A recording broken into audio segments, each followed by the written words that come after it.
नमस्कार दोस्तों, the Kavita show के इस एपिसोड में आपका स्वागत है। तो साथियों, इस बार के शो का मुद्दा है जो पत्रकार सरकार के ऊपर सवाल उठाते हैं, लिखते हैं, उनके खिलाफ कार्रवाई करना, एफआईआर लगा करके उनको धमकी दे करके पत्रकारों का और स्वतंत्र मीडिया का मुंह बंद कराना है। इस कोविड-19 महामारी और लॉकडाउन के चलते जिस तरह से भारत देश की दुर्दशा हुई है वो किसी से छुपा हुआ नहीं है। इस बात को छुपाने की और दबाने की बहुत कोशिश की गई है, लेकिन स्वतंत्र मीडिया और पत्रकार ने इस पर जम करके लिखा और पोल खोली है। जिस तरह से लॉकडाउन के चलते प्रवासी मजदूरों की दुर्दशा हुई है, जिस तरह से लोगों के रोज़गार छिन गए हैं, गांव में कैद मजदूर और गरीब जिस तरह से भूखमरी के कगार पर आ गए हैं, उससे कोई भी अनजान नहीं है, ना ही ये मुद्दा किसी से छुपे हुए हैं। इस पर स्वतंत्र मीडिया और पत्रकार ने जमकर सरकार की पोल खोली है, लिखा है, बोला है और ऐसे पत्रकारों के ऊपर सरकार ने सीधे एफआईआर ठोकी है, क्योंकि सरकार और कुछ कर तो नहीं सकती है, लेकिन उसने कार्रवाई करने में अपनी पूरी सत्ता की ताकत लगा दी है। मैं आपके सामने अभी हाल ही का एक ताज़ा उदाहरण पेश करना चाहती हूँ। तो साथियों, समाचार पोर्टल scroll.in की एडिटर इन चीफ एवं कार्यकारी संपादक सुप्रिया शर्मा के खिलाफ उत्तर प्रदेश के वाराणसी जिले की पुलिस ने SC/ST एक्ट, अत्याचार निवारण कानून 1989 IPC के तहत विभिन्न धाराओं में केस दर्ज किया है। दोस्तों, सुप्रिया शर्मा अपनी पत्रकारिता के क्षेत्र के लिए ज़मीनी स्तर की रिपोर्टिंग के लिए जानी जाती हैं। उन्होंने पत्रकारिता के क्षेत्र में अलग अलग ज़िलों में जाकर के काम किया है। कोविड-19 वैश्विक महामारी और लॉकडाउन के चलते उन्होंने अलग अलग तरह की रिपोर्टिंग की है। उसने इस लॉकडाउन के चलते मोदी के ज़िले वाराणसी में जाकर के कोविड-19 के तहत किस तरह की व्यवस्था है, किस तरह से लोगों को राशन सामग्री दी जा रही है, वो वाराणसी ज़िले में रिपोर्टिंग करने के लिए पहुंच गई और उन्होंने उस गांव को चुना जिस गांव को हमारे प्रधानमंत्री श्री नरेंद्र मोदी जी ने गोद लिया है। गांव का नाम है डोमरी गांव। वो वहां पर पहुंची और उस गांव के अलग अलग कई लोगों से बात किया, जहां पर निकल के आया कि लोगों के पास में राशन कार्ड नहीं है, कई लोगों को राशन का वितरण भी नहीं हुआ है। उन्होंने उस गांव की एक महिला से मिली जिनका नाम था माला देवी। माला देवी के पास भी राशन कार्ड का ना होना, राशन का वितरण ना होना और भूखमरी के कगार में होने जैसी की स्थिति को उन्होंने अपनी रिपोर्ट में दिखाई। अब ऐसी खबर, वो भी प्रधानमंत्री के गोद लिए गांव से, भला प्रधानमंत्री को पता चले और उनको मिर्ची ना लगे, ये कैसे हो सकता है। इस खबर को सुनते ही प्रधानमंत्री शायद अपनी कुर्सी से उछल कर बाहर हो गए होंगे और उन्होंने खबर को सुनते ही अपने सत्ता का पूरा बल लगा दिया, क्योंकि और तो अपने सफाई में वो कुछ कर नहीं सकते, क्योंकि इंटरव्यू में सब कुछ साफ सुथरा दिखाई दे रहा, खबर में प्रकाशित हो गया ये, और इसके लिए ज़ोरों से हल्ला भी मच गया। उन्होंने सीधे अपने सत्ता का प्रयोग करते हुए अपनी पुलिस को भेज दिया डोमरी गाँव और माला देवी ने अपने बयान को बदल दिया और लिखा दिया सुप्रिया के खिलाफ एफआईआर। तो साथियों, ये सिर्फ अभी एक उदाहरण है। मार्च से लेके अब तक में लगभग 50 पत्रकारों के ऊपर, जो स्वतंत्र मीडिया, स्वतंत्र पत्रकार है, उनके ऊपर FIR लिखाई जा चुकी है, सिर्फ़ और सिर्फ उनकी आवाज़ को बंद कराने के लिए इस तरह से धमकियां दी गई हैं। अब आप ही बताइए, अगर सरकार इस तरह से कार्रवाई करेगी तो आखिर जो ज़मीनी हकीकत है, सच्चाई है, वो कहाँ से बाहर आएगी। हम हाशिए पर रहने वाले लोगों की आवाज़ को दबा नहीं सकते हैं, उनकी आवाज़ को बाहर लाना होगा, ज़मीनी हकीकत को दिखाना होगा।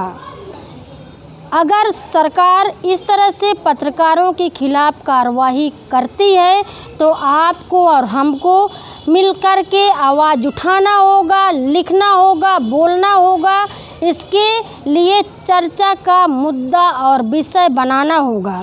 खबर लहरिया ने भी वाराणसी ज़िले में इस लॉकडाउन के दौरान बहुत सारे पर्दाफाश किए हैं, सरकार के ऊपर सवाल उठाए हैं, रिपोर्टिंग किए हैं। आप ही बताइए, क्या सरकार के ऊपर सवाल उठाना गुनाह है? खबर लहरिया ने हज़ारों हाशिए पर रहने वाले परिवारों की ज़मीनी रिपोर्टिंग करी है। ऐसे परिवारों की रिपोर्टिंग जो ग्रामीण हैं, मजदूर हैं, दलित, आदिवासी, मुस्लिम, बच्चे और महिलाएं, ये लोग शामिल हैं। ऐसी आवाज़ की सच्चाई, ज़मीनी हकीकत को हमने दिखाया है और हम ये भी जानते हैं कि उनके क्षेत्र से जब सत्ताधारी लोगों का दबाव पड़ता है, उनको धमकियां मिलती हैं या लालच दिया जाता है, तब उन लोगों को अपनी आवाज़ को पलटना या उसमें से बदल जाना उनकी मजबूरी बन जाती है, क्योंकि ऐसे शिकायतकर्ताओं को उसी गांव, उसी गली, उसी मोहल्ले और उसी क्षेत्र में रहना है। और जब ऐसी स्थिति आ जाती है दोस्तों, तब सत्ता पक्ष का सीना और भी चौड़ा हो जाता है। तो दोस्तों, खबर लहरिया पिछले 20 सालों से ज़मीनी रिपोर्टिंग कर रही है और खबर लहरिया जानती है कि किस तरह से पत्रकारिता के क्षेत्र में सत्ता पक्ष और रिपोर्टिंग का खेल होता है। पहली बात तो ग्रामीण, दबी कुचली और हाशिए पर रहने वाली जो आवाज़ें हैं वो बाहर आ ही नहीं पाती हैं। और ये आवाज़ों को आखिर बाहर लाए कौन? क्योंकि पत्रकारिता और रिपोर्टिंग के क्षेत्र में भी उच्च जाति और सत्ता पक्ष पूरी तरह से हावी होता है। ऐसी स्थिति में स्वतंत्र मीडिया, स्वतंत्र पत्रकार और खबर लहरिया जैसे रिपोर्टर जब इस पोल को खोलते हैं, सच्चाई को सामने लाते हैं, तो इसकी चोट सत्ता पक्ष को ऊपर से नीचे तक लगती है। अब ऐसी स्थिति में इनकी आवाज़ों को दबाने के लिए एक षड्यंत्र रचा जाता है। एक और पत्रकारिता के क्षेत्र में बड़ी बात है जो मेरे समझ में आ रही, शायद आपको भी इस चीज़ को समझना चाहिए। मैंने देखा है कि पत्रकारिता के क्षेत्र में दलित का होना, मुसलमान का होना और महिला होना, ग्रामीण होना, ये सत्ताधारी पक्ष और लोगों के लिए भारी पड़ जाता है। मैंने अपने पत्रकारिता के क्षेत्र में बहुत सारी ऐसी चुनौतियों को झेला है जब रिपोर्टिंग के दौरान हमको सत्ताधारी पक्ष और राजनीतिक लोगों के द्वारा दबाव मिला है। हमको बंदूकों के द्वारा बंदूकें ले करके घेरा गया है और हमारी आवाज़ को चुप कराने की कोशिश की गई है। कई वर्ष पहले की बात है, चुनाव की रिपोर्टिंग करने के लिए मेरी एक रिपोर्टर बुंदेलखंड के बांदा जिला के एक क्षेत्र में पहुंची थी और वहां पर उसने चुनाव से संबंधित लोगों से सवाल करना शुरू किया था। जो लोग थे वो रिपोर्टर को बखूबी जानते थे, वो ये भी जानते थे कि रिपोर्टर किस जाति की है, किस गांव की है। उच्च मानी जाने वाली जाति के लोगों ने उस रिपोर्टर को ये कहते हुए घेर लिया कि अच्छा, तुम दलित जाति की हो, मायावती का सपोर्ट करने के लिए तुम ज़रूर आई होगी। रिपोर्टर से बेहुदे सवाल किए जाने लगे। अब मेरी रिपोर्टर अकेले थी। जब उसको लोगों ने घेर लिया तो वो घबराने लगी और बहुत ही मुश्किल से उसने अपनी जान बचा करके वहाँ से निकल पाई है। इसी तरह से अभी मैं आपको अगर जब बांदा में योगी आदित्यनाथ जी गौशाला का निरीक्षण करने के लिए आए थे, ये केस शायद आप सब लोगों को याद होगा। मैं खुद में रिपोर्टिंग करने के लिए गई थी। तिंदवारी क्षेत्र के जो एक गौशाला में योगी आदित्यनाथ जी आए थे और उस गौशाला की रिपोर्टिंग योगी आदित्यनाथ के आने के पहले भी हमने सच्चाई को दिखाया था कि किस तरह से उस गौशाला की स्थिति है, कितने जानवर भूख से मरे हैं, तड़प रहे हैं और रातों रात उस गौशाला को चमका दिया गया था। मैं चाह रही थी कि योगी आदित्यनाथ जी आए हैं तो मैं उनसे पहले की स्थिति को ज़रूर बताऊंगी, सवाल ज़रूर से करूंगी। लेकिन जो बांदा के सत्ताधारी लोग हैं, जो प्रशासन है, वो बखूबी जानते थे कि मेरे कितने कड़े सवाल होते हैं, मैं किस तरह की निष्पक्ष रिपोर्टिंग को करती हूँ, सवाल उठाती हूँ। उन्होंने मुझे गौशाला के अंदर जाने से रोका। जब योगी आदित्यनाथ जी ब्लॉक के अंदर समीक्षा करने लगे, मैंने वहां पर घुसने की कोशिश करी, लेकिन पूरा पुलिस बल मेरे ऊपर हावी हो गया। मुझे वहां से घसीट करके बाहर करने की कोशिश की गई। हालांकि मैं लगातार लाइव में थी और मैं बोलती गई और बाकी के जो लोग हैं वो देख रहे थे। उन्होंने बहुत सरकार की निंदा करी, मेरा सपोर्ट भी किया लोगों ने और इस पर बहुत आवाज़ें उठाई गई हैं और ये वाला लाइव भी मेरा करोड़ों में चल गया है। आप फिर से इसको देख सकते हैं। इस तरह के बहुत सारे उदाहरण हैं। मुझे याद है कि इस लॉकडाउन के टाइम पे भी मेरी एक रिपोर्टर बैंकों की स्थिति को दिखाना चाह रही थी कि किस तरह से सर्वर डाउन है और लोग अपने खुद के पैसे नहीं निकाल पा रहे हैं और वहाँ पर मौजूद पुलिस ने उल्टा मेरी रिपोर्टर को बेहुदे सवाल किया, उसका वीडियो बनाया और कार्रवाई करने की धमकी भी दे रहे थे। तीसरा, अभी इसी लॉकडाउन के दौरान मेरी रिपोर्टर ने एक खदान के सामने से बस ऐसे निकल ही रही थी कि कई सारे सत्ताधारी लोगों ने बंदूक लेकर के बीच सड़क पर उसको घेर लिया और उससे कहा कि आप खदान गई थी, अगर हमारे खिलाफ खबर निकाली तो हम देख लेंगे। तो बहुत सारी चुनौतियां। एक और मुझे याद आ रहा है, मेरी रिपोर्टर ठंडियों के टाइम में गौशाला की और एक रिपोर्टिंग करी जहां पर आए दिन जानवर भूखों से मर रहे थे।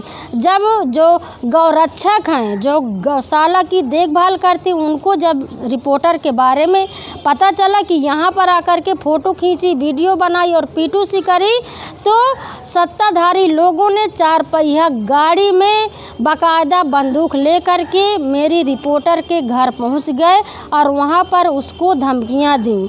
तो साथियों, 20 साल के अनुभव में कितनी ऐसी धमकियों को हमने झेला है। हमने बंदूकें लेकर के घेराव को झेला है। हमने कई तरह के जो ट्रोल ऑनलाइन होते हैं, सोशल मीडिया के जो ट्रोल होते हैं, वो हमने देखा और झेला है, लेकिन हमने अपनी आवाज़ों को बंद नहीं किया है। तो बस मैं सुप्रिया के साथ में उसकी भी आवाज़ को बनना चाहती हूँ और ये कहना चाहती हूँ कि जो सच्ची आवाज़ है, जो ज़मीनी रिपोर्टिंग है, उसको ना तो सरकार के दबाने से आवाज़ें दब जाएंगी और ना ही सत्ताधारी लोगों के बंदूकों से ये आवाज़ रुक पाएगी। जिस तरह से पत्रकारिता के क्षेत्र में इन चुनौतियों को, धमकियों को चीरते हुए हम आगे बढ़ रहे हैं, हमने अपनी आवाज़ को नहीं दबने दिया है। हमने ग्रामीणों की आवाज़, शोषित वर्ग की आवाज़, हाशिए पर रहने वाली लोगों की आवाज़, ग्राउंड रिपोर्टिंग, ज़मीनी रिपोर्टिंग को सब तक पहुंचाया है। सरकार के कान भी हमने खड़े किए हैं।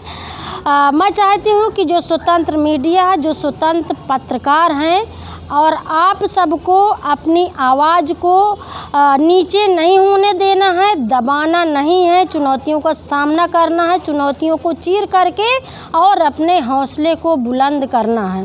मैंने देखा है कि 5-6 साल के अंतराल में ही, जहाँ तक मैं महसूस कर रही हूँ, कि किस तरह से अपने भारत में पत्रकारिता के क्षेत्र को दबाया जा रहा है।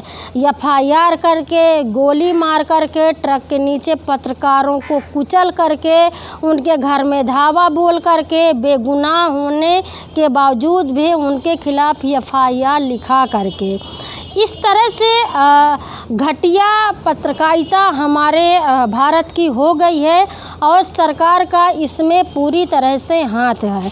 मैं आपके सामने एक आंकड़ा पेश करना चाहती हूँ।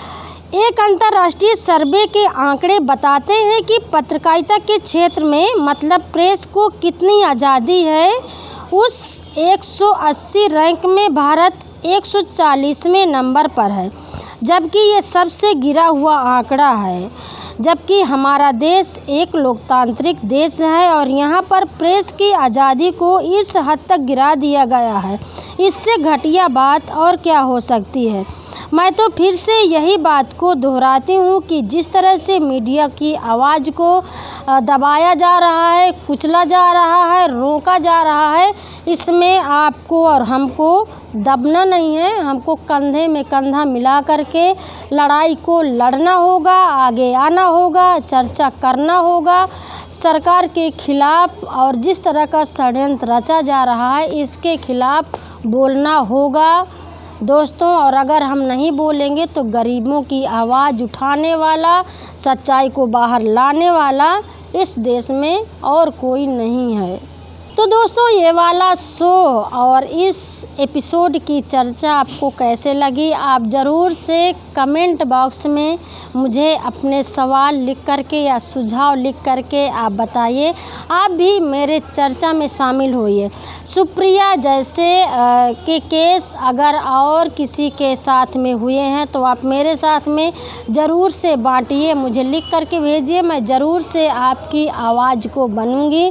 तो आप मेरे चैनल को लाइक करिए, सब्सक्राइब करिए और शेयर करिए और कमेंट करना मत भूलिए, ताकि ज़मीनी स्तर की रिपोर्टिंग और मेरे शो आप तक पहुंचते रहें। दोस्तों, मैं जाते जाते एक अपील फिर से करना चाहती हूं कि सुप्रिया के ऊपर जिस तरह से केस लगाया गया है उसके ऊपर सरकार को निष्पक्ष रूप में उस केस की जांच करानी चाहिए। और कोर्ट में ये मामला चल रहा है तो कोर्ट को भी निष्पक्ष जांच करके कार्रवाई करनी होगी और करना भी चाहिए।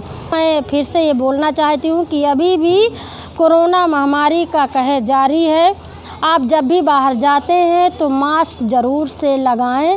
जब आप भीड़ भाड़ में जाते हैं तो लोगों से दूरी बना करके रखें। आप वहां से आते हैं तो अपने हाथों को धोएं, अपना ख्याल रखें और अपने परिवार का ख्याल रखें और खुश रहें। तो दोस्तों, मैं अगले एपिसोड में फिर मिलूँगी कुछ करारी बातों के साथ में। तब तक के लिए दीजिए इजाज़त। नमस्कार। खबर लहरिया, आपकी खबर आपकी भाषा।